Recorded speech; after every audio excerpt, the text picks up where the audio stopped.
entiendo muy bien cuál es la solución que plantea Jesús ante la solución del conflicto armado. Y él dice que es un ejercicio político en el cual ambas partes debatan, pero sabemos muy bien que hace muchos años que esta solución ha sido planteada y que no encuentro la viabilidad de tal solución. Una segunda pregunta. ¿Quién tiene una segunda pregunta?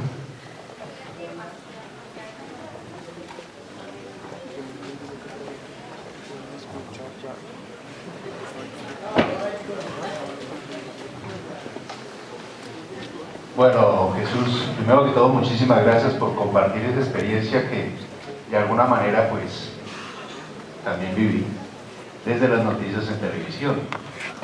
Y tengo una inquietud gigantesca frente a nuestros estudiantes. Usted y yo vemos el contexto histórico en el cual nos hemos movido. Y todo lo que ha sucedido, la violencia desde los años 50 hacia atrás, que me la contaron, la violencia de los 50 hacia adelante hasta acá, que la he vivido. Y me preocupa inmensamente porque cuando hablamos de una paz en Colombia, muy probablemente las nuevas generaciones no pueden entender de qué paz estamos hablando. Y se piensa que la paz simplemente es un documento que se va a firmar en algún país de Europa y con eso se soluciona el tema. El problema estriba en cómo sanar los corazones de toda esta gente que ha tenido que vivir esta inmensa tragedia y poder enfrentar cada uno desde lo personal un cambio de país. Es decir, yo, mi responsabilidad como ciudadano colombiano hoy frente a estos hechos, ¿qué voy a hacer? Y esa es la gran pregunta, o esa es la inquietud que yo tengo frente a las nuevas generaciones que no logran entender. Porque primero necesitamos la clase de historia, y la historia siempre la contamos desde los ganadores y una historia mal contada. Entonces no tenemos el contexto histórico, no existe en el país, la juventud no lo tiene. ¿Cómo lograr hacer un cambio que no se limite solamente a un papel firmado? Muchas gracias. Muy bien. Una tercera y última pregunta. Aquí adelante. Les voy a pedir un favor, que tengamos respeto con las personas que están haciendo su pregunta. El mismo silencio se tiene que guardar, eso es sinónimo de respeto. Buenas tardes. Mi pregunta es, desde este momento actual, estamos viviendo un acercamiento grande con la guerrilla y este proceso, este segundo intento de paz y de negociaciones. Desde su punto de vista, ¿qué opina o qué podría proyectar si es una posibilidad o no que se den esas negociaciones? La primera pregunta del muchacho, eso es, ¿la vuelves a repetir, por favor?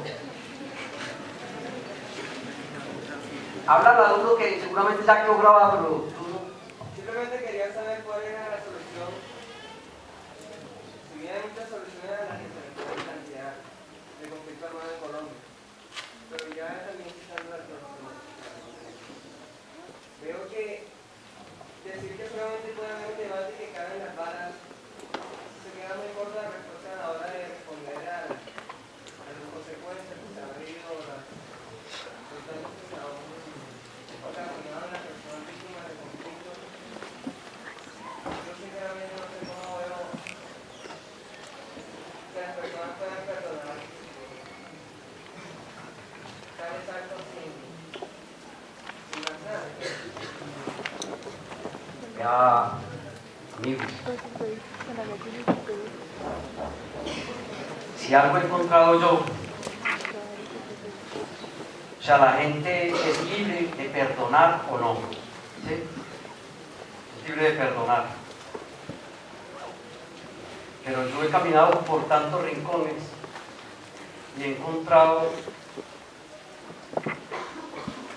una capacidad de la gente de volver a creer.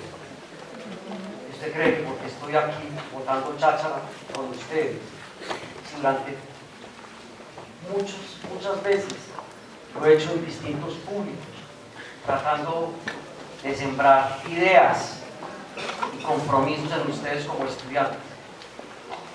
Yo no puedo ser inferior a la memoria de esos hechos que he vivido. Y precisamente a veces somos más vengativos habitando en estos espacios públicos o privados que la capacidad que tienen esos que han perdido a familiares, esos que han vivido más la guerra, quieren vivir en un país en paz. Y no estoy hablando solamente de una paz como silencio de los fusiles, sino de una paz en términos más reales. Cuando les dije ahora, si algo necesita este país, es educación. Es una vergüenza.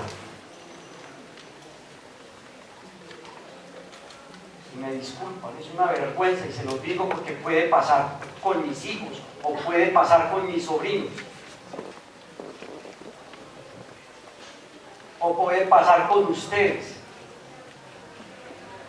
que no lean, que no quieran conocer lo que ha pasado y que solamente opinen por lo que leen en los periódicos y que no les interese la historia de este país. Y entonces a veces uno o ve solamente televisión, por eso les digo, 8 años le apostamos a la guerra sin entender cuáles son las consecuencias y quiénes las han vivido.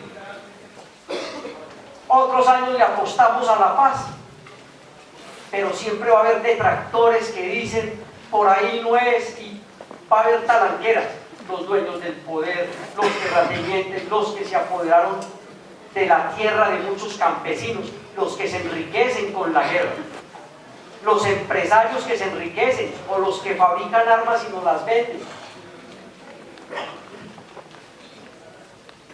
Yo lo que de alguna manera, y te respondo de una manera así como fuerte y vehemente, y me disculpas que lo sea así,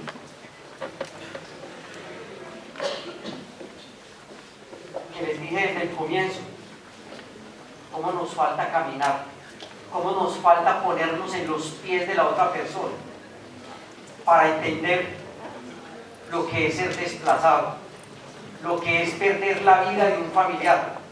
Y te voy a decir algo. En mi familia,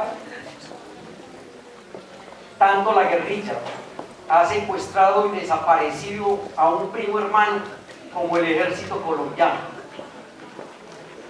Y te dije desde el comienzo, ¿cuál de los dos es más malo o cuál de los dos es más bueno por el acto que cometieron? Y en la guerra, todos cometen unas brutalidades. Por eso te digo, ojalá a esa niña que yo vi con un fusil que decía frente al fusil la guerra,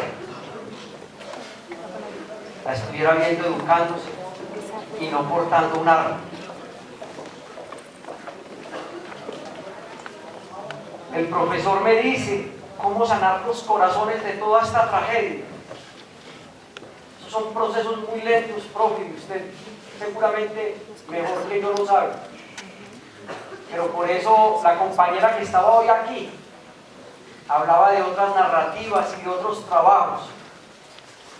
Yo no puedo hacer un periodismo, digamos, para una sociedad cuando asuso la guerra.